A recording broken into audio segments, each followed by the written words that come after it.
I now want to go to the Talmud. So I'm going to give you this as a source that he mentioned, and I'm actually going to read for you 3 examples in the Talmud where they write about this Jesus character in the first century. So here's the first one. It's Shabbath 104b, quote, Jesus was a magician and a fool. Next, Sanhedrin 107b of the Babylonian Talmud. Jesus performed magic and incited the people of Israel and led them astray.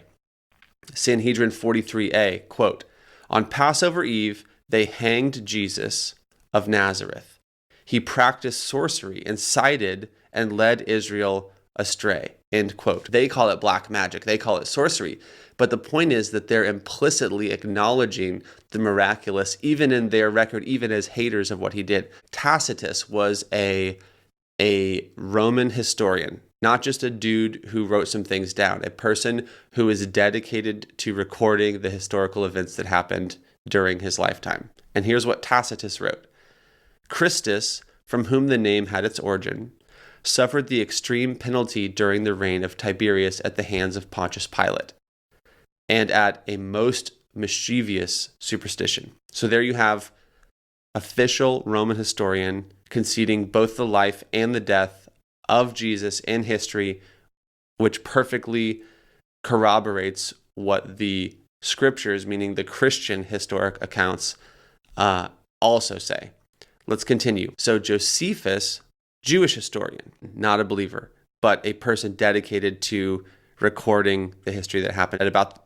At about this time there lived Jesus, a wise man, if indeed one ought to call him a man, for he wrought surprising feats.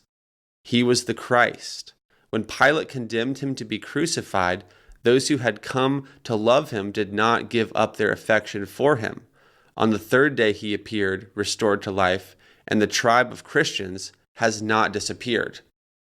That's Josephus, a Jewish historian. You have Lucian, who was actually a Greek, 2nd century Greek satirist, and this is something that Lucian said. He said, the Christians worship a man to this day, the distinguished personage who introduced their novel rites and was crucified on that account. It was impressed on them by their original lawgiver that they are all brothers from the moment that they are converted and deny the gods of Greece and worship the crucified sage and live after his laws. I'm kind of cherry picking a few out, but the point is the historic record of Jesus and of a crucified Jesus is absolutely incontrovertible. Then you also have, like I said, the Talmud acknowledging the supernatural